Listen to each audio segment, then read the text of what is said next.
ఈ వీడియోలో మీరు బొమ్మల కొలువు మరియు బతుకమ్మ సెలబ్రేషన్స్‌ని చూడొచ్చు. బొమ్మల కొలువు అనేది లాస్ట్ ఫ్రైడే రోజున జరిగింది. బొమ్మల కొలువు అయిపోయిన తర్వాత హోస్ట్ ఎవరైతే దాన్ని ఆర్గనైజ్ చేశారో వాళ్ళు డిన్నర్ కూడా అరేంజ్ చేశారు వచ్చిన గెస్ట్స్ అందరికీ కూడా. నెక్స్ట్ మండే రోజున బతుకమ్మ సెలబ్రేషన్స్ జరిగాయి. బతుకమ్మ అనేది మా ఫ్రెండ్ వాళ్ళ ఇంట్లో చేసుకుంటుంటే వాళ్ళు మమ్మల్ని ఇన్వైట్ చేశారు వాళ్ళ ఇంటికి సెలబ్రేషన్స్ కోసం అని చెప్పి. ఇంట్లో బతుకమ్మకి దండం పెట్టేసుకున్న తర్వాత కమ్యూనిటీలో ఒక దగ్గర అందరూ చేసిన బతుకమ్మలని ఒక దగ్గర పెట్టి మోర్ దాన్ 2 అవర్స్ బతుకమ్మ ఆడిన తర్వాత తెచ్చిన ప్రసాదాలన్నీ అందరికీ పంచిపెట్టి తర్వాత బతుకమ్మని వాటర్‌లో నిమజ్జనం చేసేశారు.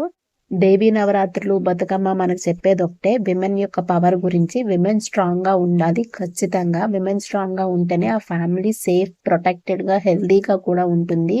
ఒప్పుకున్నా, ఒప్పుకోకపోయినా తను ఎర్న్ చేస్తున్నా, ఎర్న్ చేయకపోయినా కూడా విమెనే ఫ్యామిలీకి బ్యాక్ బోను. సో, విమెన్ అందరూ ఎవరైతే ఈ వీడియో చూస్తున్నారో వాళ్ళందరూ స్ట్రాంగ్‌గా ఉండి, మీ ఫ్యామిలీని కూడా హెల్తీ, సేఫ్‌గా, స్ట్రాంగ్‌గా ఉండేలా చూసుకోండి. అందరికీ విజయదశమి శుభాకాంక్షలు. ఫ్రెండ్ వాళ్ళ ఇంట్లో డిన్నర్ మెన్యూ కూడా చూసేయండి. Thanks for watching this video.